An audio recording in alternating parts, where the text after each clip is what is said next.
Right, C2 VTS or TU5 JP4S inlet manifold. It's a cast aluminium job. Yeah, this comes in two pieces. You saw me unbolt it in the last video. So there's a few things that I'm going to do to this before we do any other engine bits and bobs.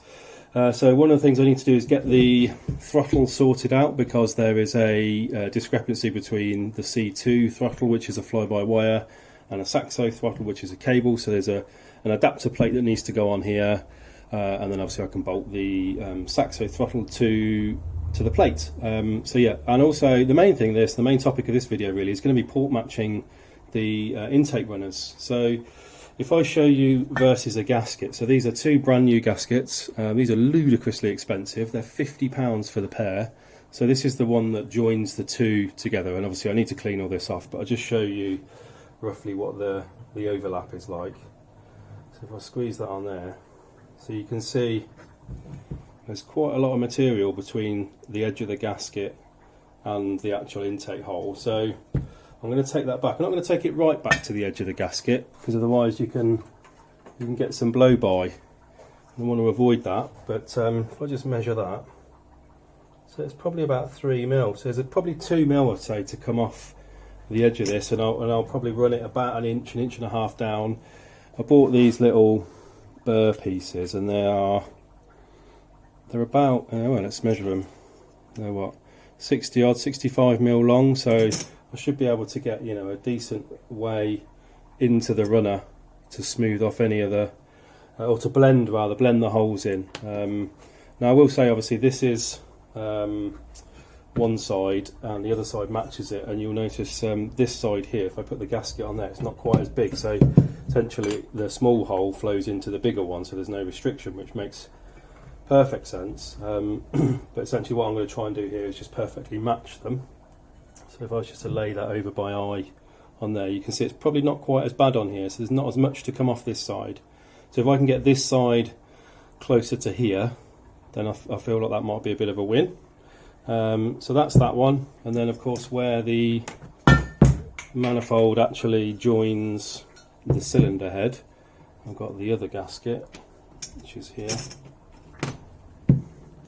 And again, if I roughly line up the holes, you can see there's a lot of material to come out of there, and obviously I'll do the same on the cylinder head, so hopefully that should yeah, aid flow and all that kind of stuff, all those good things.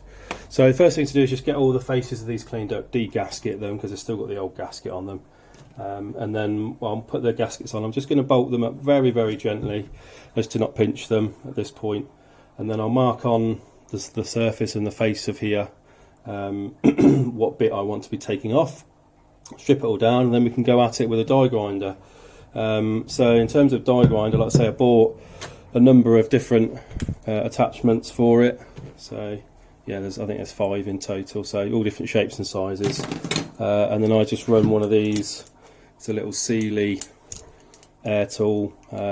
Yeah, they're at like 25 quid off Amazon. They're quite cheap. It's a good tool to have. You can get all sorts of attachments for them, obviously, but perfect for this sort of job. So obviously they oh, excuse me, bashing the camera around. They do consume quite a bit of air though, so yeah, make sure your compressor's up to it. Anyway, so let's get set up and we'll give them a good clean down.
Okay, we're all cleaned down. I've got everything marked up, ready to go. So it's time to get the little die grinder pieces onto it. I'm going to go super slow and steady just until I get familiar and I'm happy with what I'm doing. And then hopefully I can speed up and get all these done. Once we've done this, I can get all these blasted and get them all painted. And that's the aim of this video really, is to get these done and dusted and sat to one side. So then, yeah, let's get on with let's make some noise and make some mess.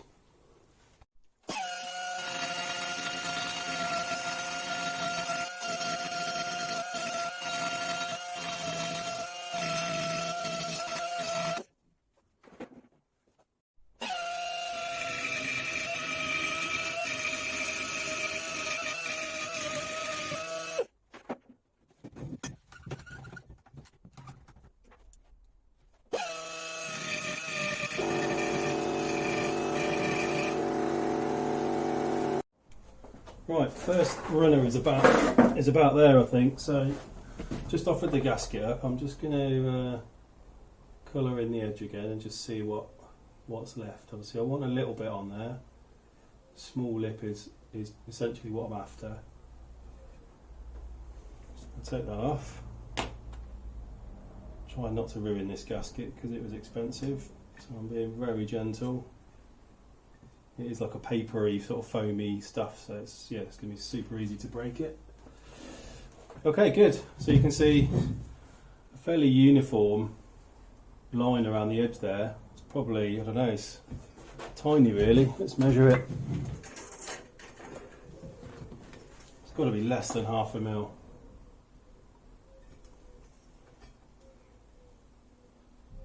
Yeah, I'd say it's around 1/2 mil. Which is perfect. It's exactly what I was after. So that's really good. So I have run it on the Dremel with just a little little sand piece on it, which is good, which has smoothed it off nicely. So yeah, jobs are good. Just rinse and repeat basically for all of those, and then I'll get this blasted and whatever. So yeah, let's carry on doing the rest.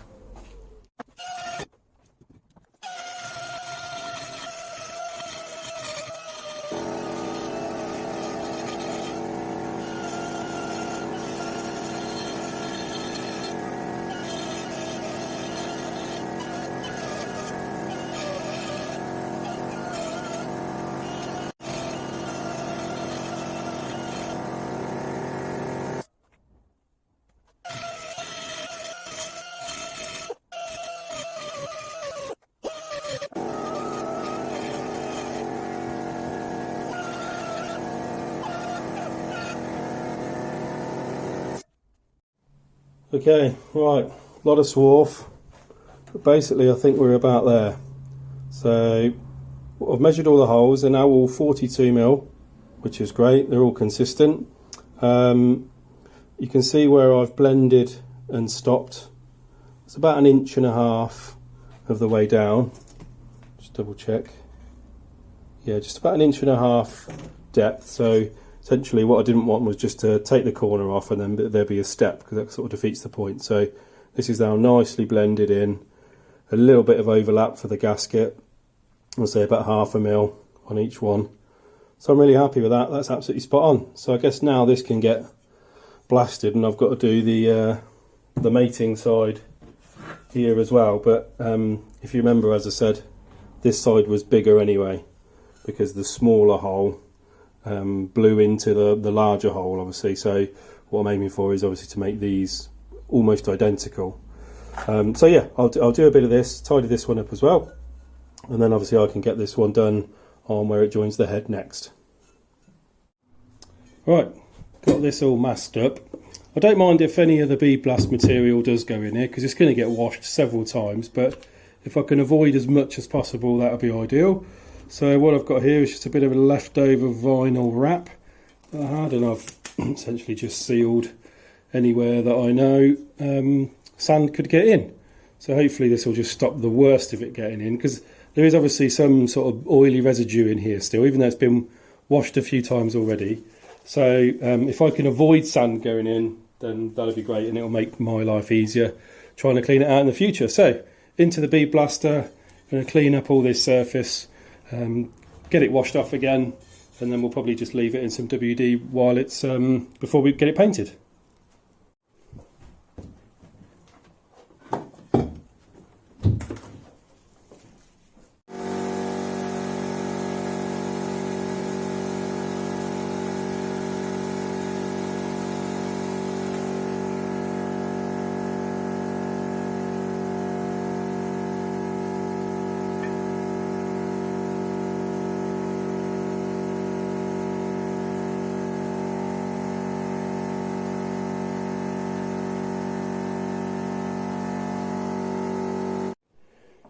Right, just peeled off those bits after it's come out of the blaster.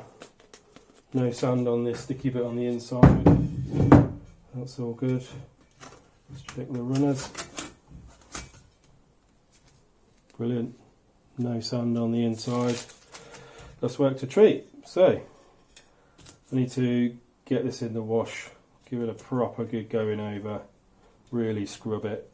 Essentially, when you sandblast, you're almost impregnating the surface of the material with some of that media, and you really need to properly wash it out. So, which is why I really wanted to protect the inside, because if it sort of buries itself into the material and then comes out when it's exposed to nice warm oil, then essentially that is a grinding paste for the inside of the engine. So, yeah, I really wanted to avoid that, but. Hopefully I can give this a good clean and then it'll be ready for paint. Right, so the manifold's now been washed within an inch of its life. It's as clean as it's going to be. So before I paint any of this, obviously I've got to do all the masking and everything. But a bit of a lesson I learnt when painting some other aluminium stuff is that if you just prime this now, and then paint it and lacquer it and all that kind of stuff, you'll still get like you get this like white fuzzy powder that builds up, and you sort of like have to brush it off. Essentially the metal still oxidizes through that, and it sort of comes up and through the surface. But what I learned is that if you soak the part in WD for a day or so, then this will sort of impregnate on the surface and prevent that from happening. So I'm going to leave this sat in WD for a bit, for a couple of days, probably while I get the other bit done, and then yeah, obviously I'll clean it off again, and then it should be good to paint. And the good thing is it will then last. The paint finish will look good and will stay looking good for a while. So it seems like quite a few steps just to paint something, but I think it'll be worth it in the end. I did this the same with my gearbox as well. So if you went back to the gearbox video, see it was all blasted and everything. It was soaked in WD, and that still looks brand new even today, even though it's been sat around for a month or so now. Yeah, it still looks really good. So I'm going to leave that sat like that for a while. I'll obviously stick it back in the parts cleaner later. But yeah, for now we'll go and have a look at the other one. Well, I just thought I'd stop here halfway through the other side. So yeah, I've done these two. I just thought I'd show you. So this is the side that was actually slightly bigger, that didn't need as much off. As you can see, there's not as much red pen as there was on the other one. But interestingly, there is this big old lip here. If you run your finger over it, you can see that you feel there's a real big step. So that's what I'm going to aim at taking out mainly, and then obviously just open these up a fraction. So you can sort of see, there you go, you can see that step there, just around the edge here. So essentially I'm just taking that out, smoothing it down, and yeah, and then obviously I'm running the die grinder over it, then running the Dremel on a sand bit, and you're ending up at sort of a, I wouldn't exactly say polished, but it's nice and smooth, and it's been opened out. So I'm happy with that. So I'll just match obviously all of this side. I'll give this a bit of a flat off just to give it a fresh face, and then yeah, we can put them back together. Jobs are good, eh? Right, that's this bit done now, this particular side. So I've given it a bit of a flat off just to take the surface down to nice and smooth. Feels good. So all these holes here measure 42mm, as does the opposing side that's going to bolt to these. The overlapping lip here with the gasket, hopefully this will be picked up on camera if I line this up. So you can see, yeah, you can just see that. So there's just a tiny little lip just around the edge. So essentially I don't want the gasket to be overhanging at all. And I think I've achieved that on all of it. So I'm really happy with that. They're all nice and round. I haven't bodged it in terms of the roundness, which is good. So yeah, I went in with obviously the die grind, in with a Dremel, a little sand bit, and then finally I just give it a little bit of a run over by hand with a bit of the sandpaper, just to sort of keep it nice and smooth and soft. So yeah, it looks really good in there. It feels smooth. I say this is no way a polished job by any stretch of imagination, and please don't look at this as a tutorial on how to port and polish, but all I'm trying to do is remove any potential areas of restriction. So if I can have this hole flowing perfectly into the other hole, then that's what I'm looking to do. Right, so that's that side done. I now need to do the cylinder head side. Now there's quite a lot to come off of this. If I offer up the gasket, I might have already shown this. If I put that on there, you can see there's quite a bit of material to come out of this. So again, you know, all I'm going to do is just slowly chip away at it and really get it so it's blended better than what was there before. And I will leave again, you know, a good mil or so overlap so the gasket's not flapping in the breeze. Anyway, I'm not going to show you that because it's all the same stuff, but I will now cut straight to this that has been blasted. Let's do that. Right, before we carry on and paint stuff, I want to just explain to you why this episode has taken a month to come out, because I haven't actually done a lot, but it's because I haven't had a lot of time to do it. So we've got a lot of stuff going on right now, but the biggest change really, and you guys are going to see this, is the murder tent's finally going. We've been given the green light to do the extension, so over the next 3 months or so, I'll have a nice stand side of the house where the murder tent is, a nice 7-metre garage, which is going to be great. So looking forward to that. It means I'm going to have to push the car out the front of the house, stick it out there for a few months. I'm going to put it under a cover, which means I've got to buy a cover, and obviously let the builders do their thing and yeah, create a nice garage space. So essentially the plan is to use this particular, calling it the workshop, essentially is the dirty space, if you like, where all the horrible bits happen, and then use the new garage, obviously put the car in there, try and keep it as clean as possible. But one of the other things that's been particularly slow, so you'll know obviously that I have Oti here that keeps me company. Well, we decided to get Oti a little friend. So we'll have 2 of them running around.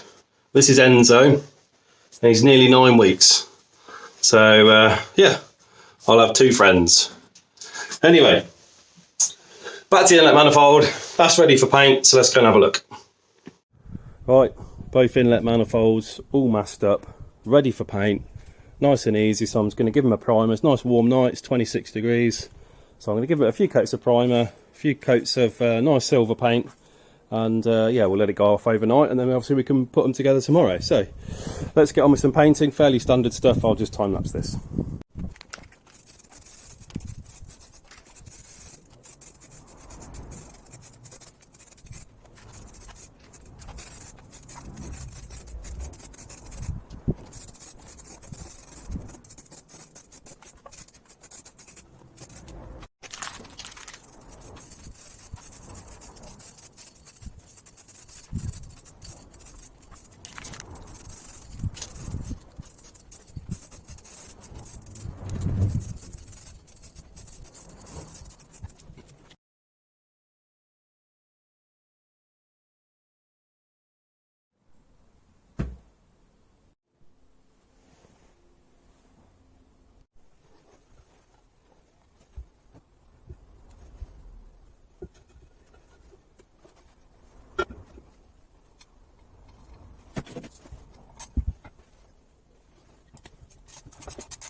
Right, Saxo fans, that is the inlet manifold basically done.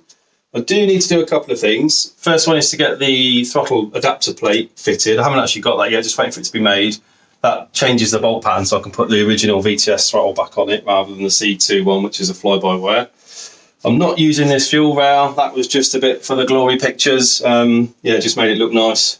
So obviously these injectors I won't be using, and I'll probably be using the VTS fuel rail. So, but obviously that's still on the engine at the moment, which is just behind the camera. So yeah, I'll need to take all that apart still. But yeah, other than that, it's basically done. I've put in here, I've got a 3-bar map sensor. I think this came off an R56 Mini, I believe. Yeah. So yeah, straight swap, same plug. So it should be a nice and easy changeover. So I'm going to put this to one side for now.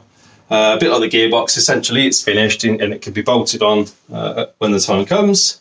So yeah, I'm really happy with that. Turned out really nice, and you can sort of see the look that I'm going for generally with the engine bay, the silver and the gold mix, and obviously I'll mix in some black bits with various bits on the block and all that kind of stuff.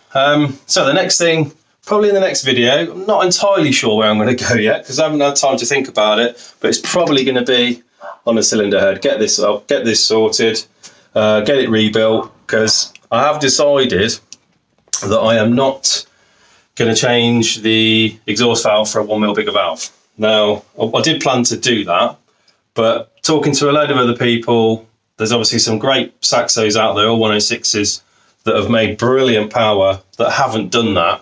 And I'm not aiming for the power levels that they've achieved. So I think it's more than capable as it is, basically. So it sort of seems like it's a little bit of a waste of money. But anyway, so we'll get that sorted in the next episode. But yeah, that's it. See you next time. Take it easy.